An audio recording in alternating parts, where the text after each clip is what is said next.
다 같이 사도신경으로 신앙 고백하심으로 아침 예배를 시작합니다. 나는 전능하신 아버지 하나님, 천지의 창조주를 믿습니다. 나는 그의 유일하신 아들, 우리 주 예수 그리스도를 믿습니다.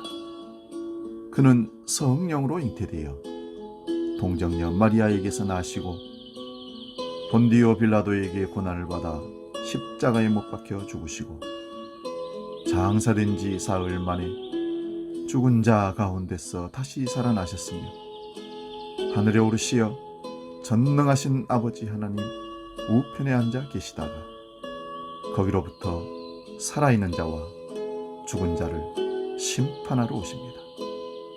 나는 성령을 믿으며 거룩한 공교회와 성도의 교제와 죄를 용서받는 것과 몸의 부활과 영생을 믿습니다. 아멘.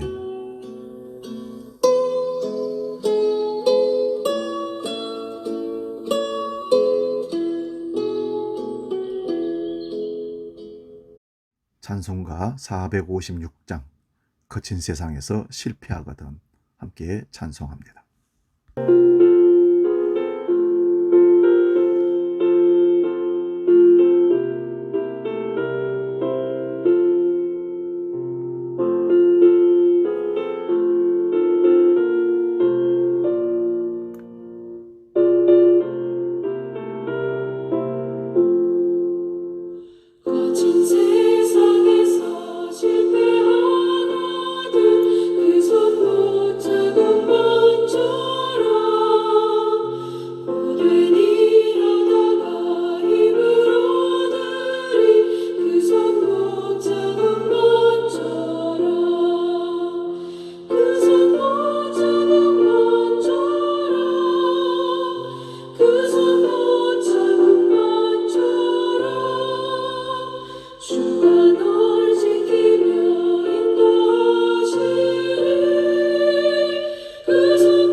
오늘 아침 우리에게 주시는 하나님 말씀은 구약성경 출애굽기 15장 22절에서 27절까지 말씀 봅니다. 구약성경 105면에 있습니다. 이 말씀 봉독할 때에 살아계신 하나님의 음성을 들을 수 있기를 바랍니다. 출애굽기 15장 22절에서 27절 말씀 봉독합니다. 모세가 홍해에서 이스라엘을 인도하며 그들이 나와서 수르 광야로 들어가서 거기서 사흘길을 걸었으나 물을 얻지 못하고 마라에 이르렀더니 그곳 물이 써서 마시지 못하겠으므로 그 이름을 마라라 하였더라. 백성이 모세에게 원망하여 이르되 우리가 무엇을 마실까 하매 모세가 여호와께 부르짖었더니 여호와께서 그에게 한 나무를 가리키시니 그가 물에 던지니 물이 달게 되었더라.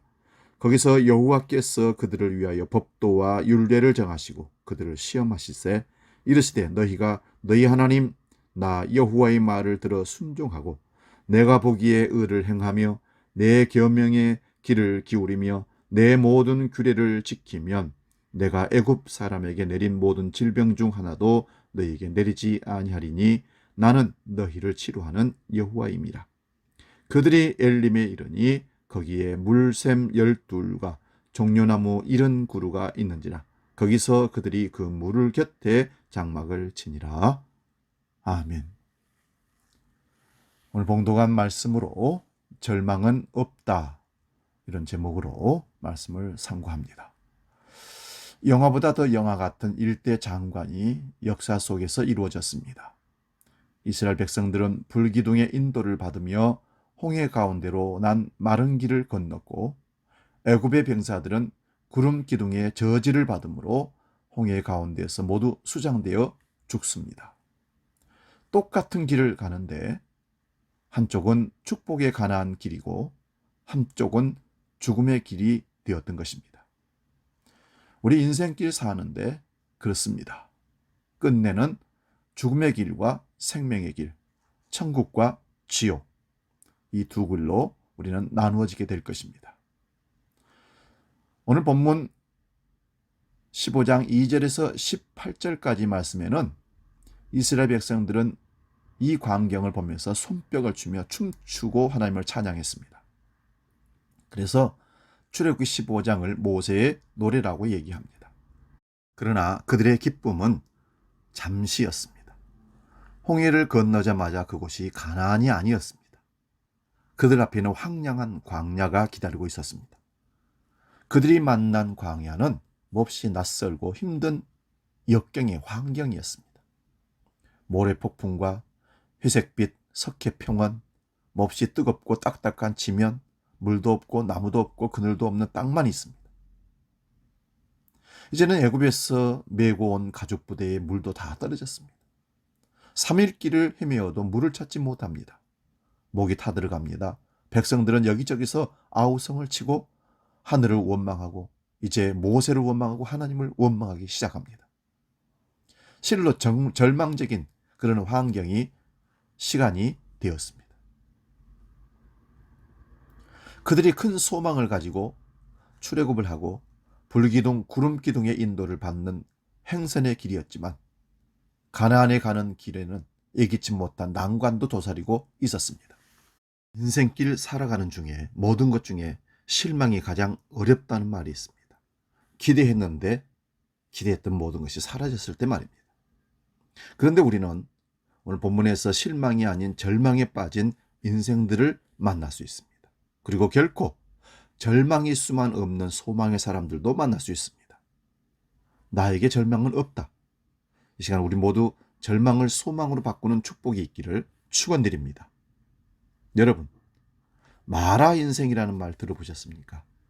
마라라는 뜻은 쓰다는 뜻입니다. 쓴 인생이라는 뜻이죠. 쓴물 같은 인생이 이 세상에는 있습니다. 본문 23절에 마라에 이르렀더니 그곳 물이 써서 마시지 못하겠으므로 그 이름을 마라라 하였더라. 출애굽 영광의 대탈출, 그 역사는 성공 중에 이루어졌습니다.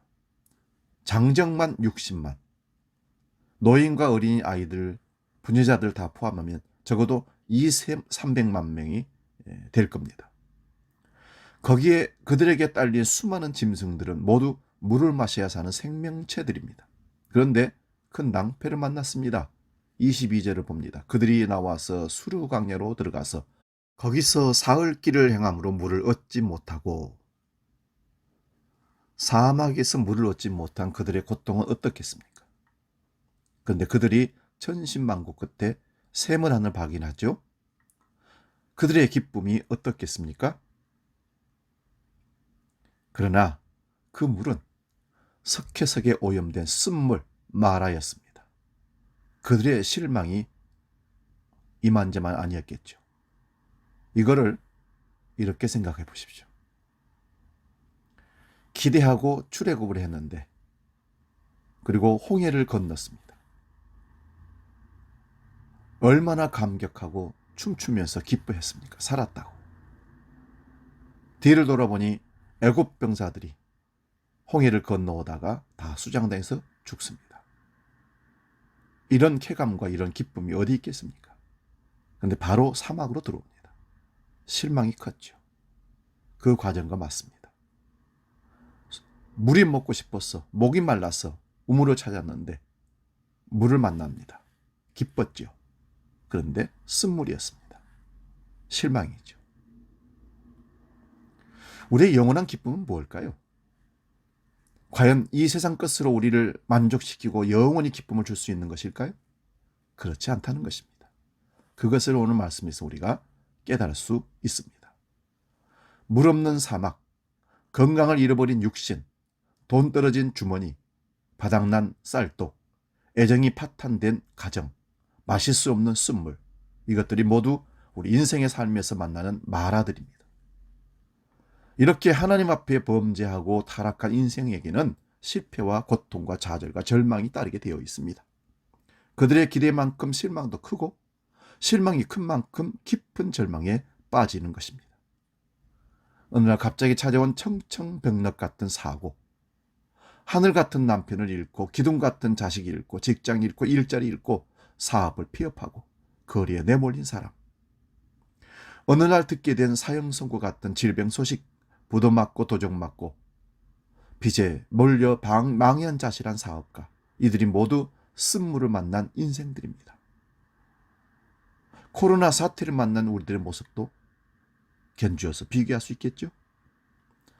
또한 단물 같은 인생이 있습니다. 본문 25절을 봅니다. 모세가 여호와께 부르짖었더니 여호와께서 그에게 한 나무를 지시하시니 그가 물에 던지니 물이 달아졌더라. 우리는 본문에서 이스라엘 백성들의 뿌리 깊은 불신앙을 볼 수 있습니다. 24절에 백성이 모세를 대하여 원망하여 가로되 우리가 무엇을 마실까 하며, 이 말이 무슨 말씀입니까?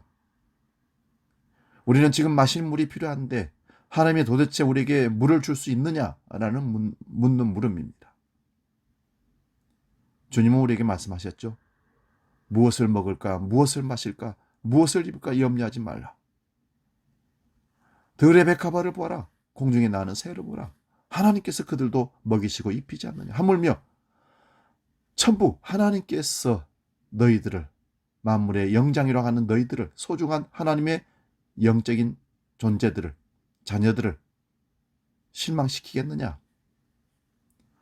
불신앙의 목소리 여기저기서 들려옵니다. 그들은 눈앞의 현실에 필요한 물만을 생각했습니다. 모든 관심을 오직 물에만 집중했기 때문에 원망, 불평했던 것입니다.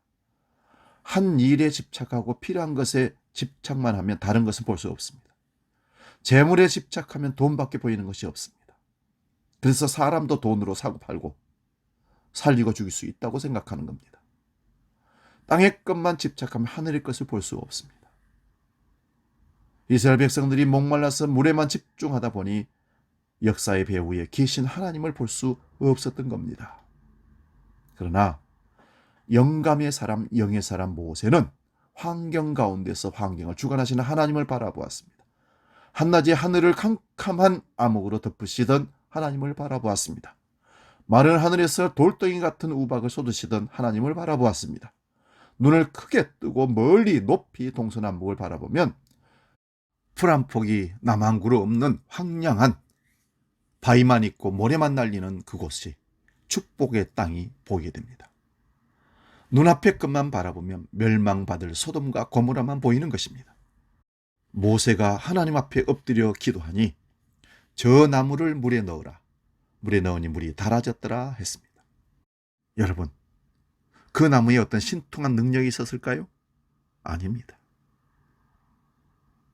모세의 지팡이가 홍해를 가리킬 때 홍해가 갈라졌습니다. 그 지팡이가 신통력이 있었던 겁니까? 아닙니다. 하나님께서 그것들을 기적의 도구로 사용하셨을 뿐입니다. 오늘날 우리도 아무 능력 없는 타담한 부지기인 같은 저와 여러분을 하나님은 부르시고 주님의 구속사역에 쓰임받는 도구로 사용하고 계신 줄로 믿습니다. 그 일을 위해서 하나님께서는 우리에게 능력도 주시고 물질도 주시고 사업체도 주시고 건강도 주시고 가정도 주시고 일터도 주시는 줄로 믿습니다. 그러면 우리는 어느 때 이 쓴물을 단물로 바꿀 수 있을까요? 어떻게 바꿀 수 있을까요?